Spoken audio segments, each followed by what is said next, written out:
আসসালামু আলাইকুম everyone, welcome করছি আমার নতুন আরও একটি ভিডিও দেখার জন্য। আশা করছি সবাই ভালো আছেন। আজকে আপনাদেরকে তৈরি করে দেখাবো পেঁপের সম্পূর্ণ নতুন আর ইউনিক একটি রেসিপি, পেঁপের ডালনা।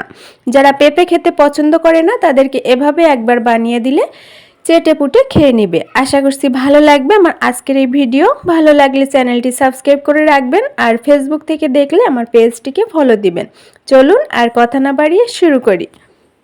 সরাসরি চলে এসেছি চুলায়। এখানে দিয়ে দিচ্ছি প্রায় 2 টেবিল চামচের মতো সয়াবিন তেল। যারা সরিষার তেল খান তারা সরিষার তেলটা দিয়ে নেবেন। আর এখানে আমি 2টি বড় সাইজের আলু এরকম কিউব করে কেটে নিয়েছি। আর এর সাথে নিয়ে নিয়েছি একটা বড় সাইজের পেঁপের হাফ আমি কেটে এভাবে কিউব করে কেটে 1 কাপ পরিমাণ নিয়ে নিয়েছি। এখন এই পেঁপে আর আলুটা আমি ভেজে নেব একবারে গোল্ডেন ব্রাউন কালার করে। এই পর্যায়ে পেঁপে আমার ভাজা হয়ে গিয়েছে। এখন সবগুলো উঠিয়ে নিচ্ছি। উঠিয়ে নেওয়ার পরে চুলাটি বন্ধ করে দিয়ে তেলটা একটু ঠান্ডা করে নেব, এতে করে আর পরবর্তী মশলাগুলো পুড়ে যাবে না। তেল কিছুক্ষণ ঠান্ডা করার পরে দিয়ে দিচ্ছি দারচিনি আর এলাচ 2টি, আর সাথে দিয়ে দিচ্ছি একটি তেজপাতা, আর দিয়ে দিচ্ছি 2টি মাঝারি সাইজের পেঁয়াজ কুচি দিয়ে ভালোভাবে নরম হয়ে আসা পর্যন্ত পেঁয়াজটা কষিয়ে নেওয়ার পরে এখানে দিয়ে দিচ্ছি 1 টেবিল চামচের মতো রসুন বাটা। এখানে মশলার পরিমাণ কিন্তু একটু কম থাকবে এই পেঁপের ডালনা অর্থাৎ পেঁপের এই রেসিপিটা তৈরি করার জন্য। মশলার পরিমাণ একটু কম দিয়েই এই পেঁপের ডালনাটা আপনারা রান্না করে খেয়ে দেখতে পারবেন। আশা করছি হতাশ হবেন না। এখন দিয়ে দিচ্ছি 1 চা চামচের মতো লবণ অর্থাৎ স্বাদ মতো লবণ, আর দিয়ে দিচ্ছি 1 চা চামচ হলুদের গুঁড়া, সাথে দিয়ে দিচ্ছি মরিচের জন্য 1 চা চামচ লাল মরিচের গুঁড়া, আর হাফ চা চামচ দিয়ে দিচ্ছি ধনিয়ার গুঁড়া, সাথে দিয়ে দিচ্ছি হাফ চা চামচ ভাজা জিরার গুঁড়া।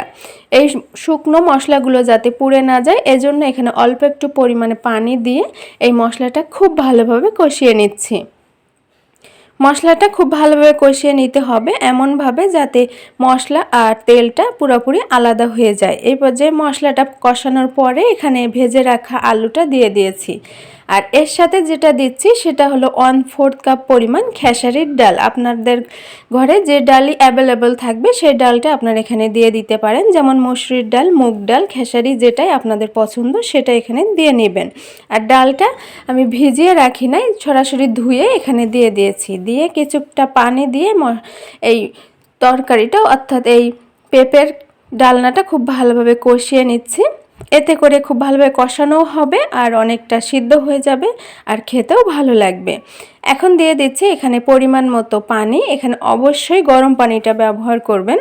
গরম পানিটা ব্যবহার করার ফলে তাড়াতাড়ি রান্নাটা হয়ে যাবে, আর তাছাড়া গরম পানি ব্যবহার করার ফলে খেতেও কিন্তু ভালো লাগবে। প্রায় 2 কাপের মতো পানি দিয়ে ঢাকনা দিয়ে ঢেকে এটি আমি এখন রান্না করে নেব।